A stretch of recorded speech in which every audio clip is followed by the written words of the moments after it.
On Thai PBS World tonight, some schools in Bangkok have been closed over the rise of new COVID-19 infections. Prime Minister Paetongtarn attends the ASEAN-GCC Summit, calling for strong cooperation amid geopolitical tensions and trade tariffs. And how would the government deal with the compensation for the rice pledging scheme?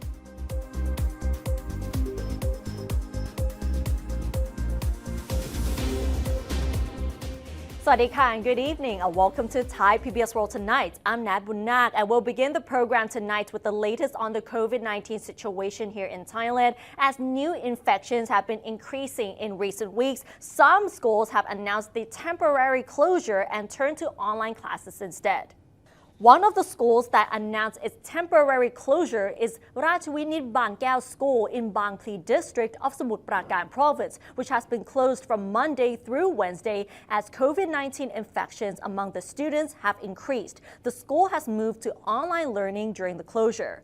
The Secretary General of the Basic Education Commission said that all schools across the country have been instructed to adhere strictly to COVID-19 preventive measures, including the wearing of face masks and regular hand washing.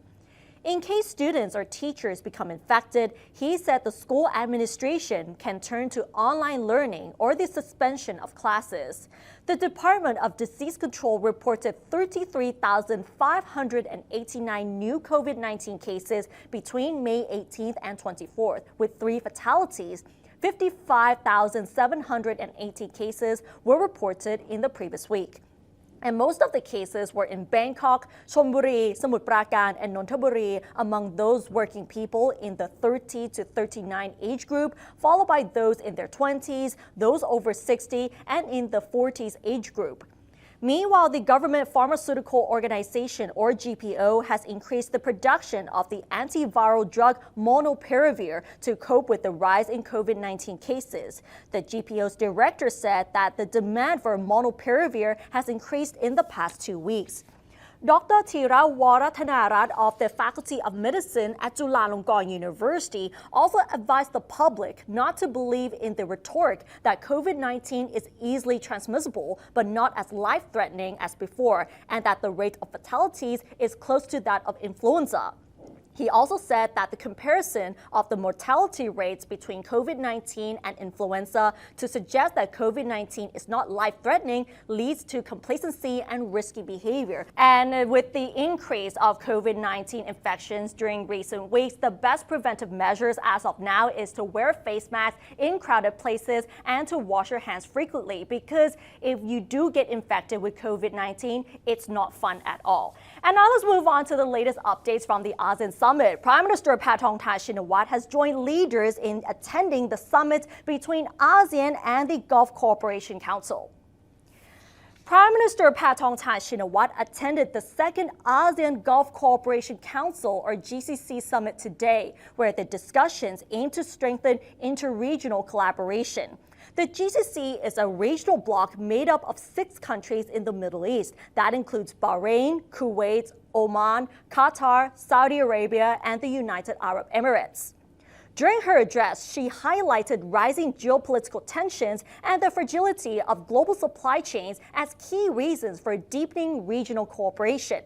She also emphasized the importance of building shared economic and social security, and also proposed a framework based on 3 pillars, namely prosperity, people, and planet.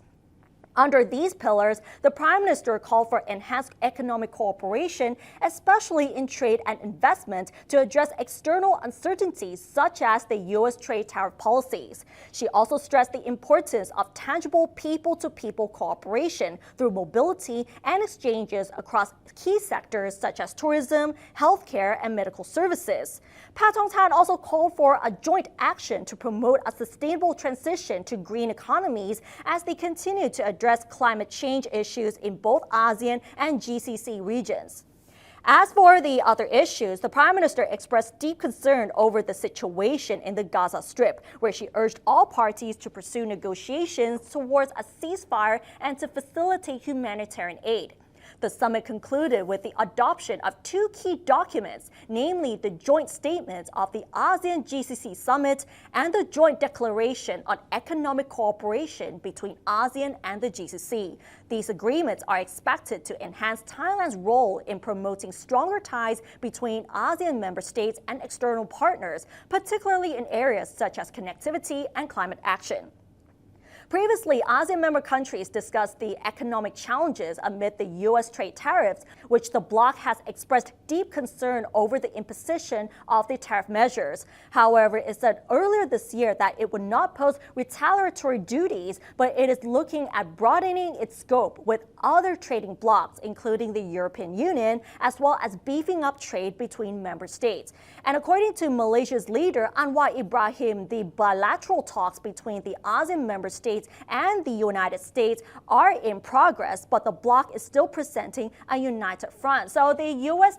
trade tariffs has been high on the agenda during the ASEAN summit this week, and we will see more later updates like in the week as well. And last Friday, the Supreme Administrative Court ordered Yingluck Shinawatra to pay 10 billion baht in compensation for losses incurred by the rice pledging scheme, and the amount is significantly lower than the Finance Ministry's original demand of 35 billion baht. And the court stated that the ordered compensation equals half of the estimated losses from the scheme, and Yingluck had shown grave negligence, which allowed officials to engage in corruption.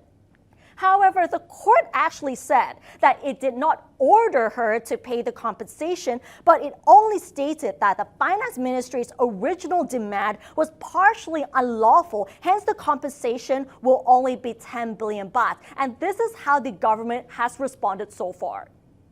Deputy Prime Minister Phumtham said today that the Finance Ministry must reassess the losses incurred by the controversial rice pledging scheme, as well as the compensation to be paid by former Prime Minister Yingluck Shinawatra to recoup some of the losses. He pointed out that the Supreme Administrative Court's ruling last week to reduce the 35 billion baht demanded by the Finance Ministry to about 10 billion clearly indicated an error in the calculation of the losses from the scheme. Phumtham claimed that while he was serving as the Commerce Minister in the administration of Prime Minister Sethar Thavisin, the Commerce Ministry managed to sell leftover rice from the scheme at an average price of 18 baht per kilogram, significantly higher than the 5 baht per kilogram price at which previous governments had sold it over the past decade.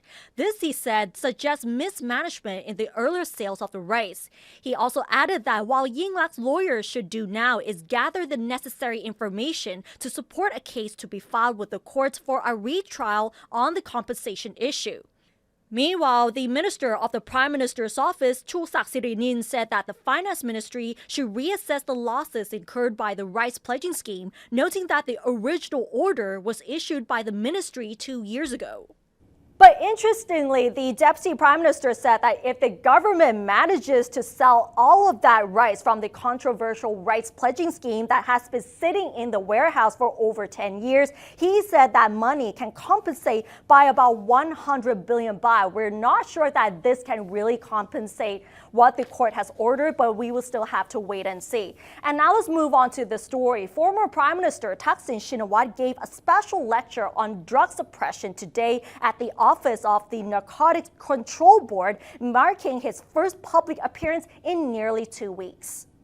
And this is the scene where Thaksin was bombarded by the press as he was walking into the building. Many reporters gathered because this is his first public appearance in nearly 2 weeks. Thaksin briefly told the media crowd waiting outside, saying that he's still here and he's not escaping to anywhere else. He then proceeded into the building to deliver his lecture. Thaksin, known for his openness to the public and media since returning from a decade-long self-imposed exile last year, had been absent from the public eye since late April. His disappearance followed the Supreme Court's Criminal Division for holders of political office scheduling a June 13th inquiry to determine whether the prison sentence previously imposed on him had been enforced. Thaksin has been summoned by the court to give testimony. His absence has fueled speculation that he might have fled the country to avoid attending the court inquiry that is coming on June 13th. Rumors intensified after the Medical Council of Thailand ruled on May 8th to penalize 3 doctors involved in Thaksin's controversial extended stay at the Police General Hospital. The disciplinary action confirmed public doubts that Thaksin was not seriously ill during his 6-month hospital stay. Despite the controversy, Prime Minister Paetongtarn Shinawads continued to assert that her father was genuinely ill during that time. Meanwhile, Thaksin's lecture on narcotic suppression evoked memories of his controversial war on drugs policy during his administration.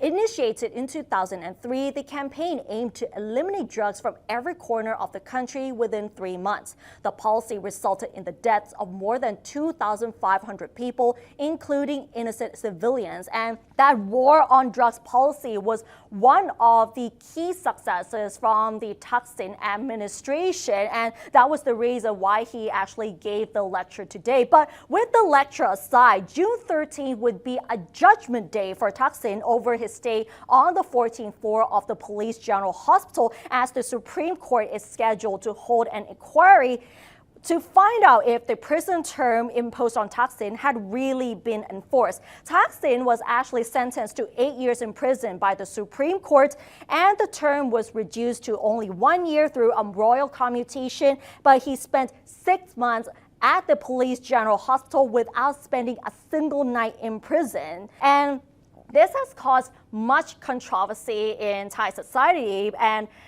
with the date that is coming up really soon with the inquiry, people may have speculated that Thaksin may have fled the country. But regardless, one of the Thai MPs reassured to reporters that Thaksin will not flee the country and will attend the inquiry in person. So we'll have to wait and see what will happen on June 13th. And we'll end the program with a funny story. Car crashes are sadly normal in Bangkok, but not for this case, because a taxi driver accidentally crashed into the government house. A 59-year-old taxi driver crashed his vehicle into the government house on Pisanolog Road in Bangkok's Dusit district early Monday morning.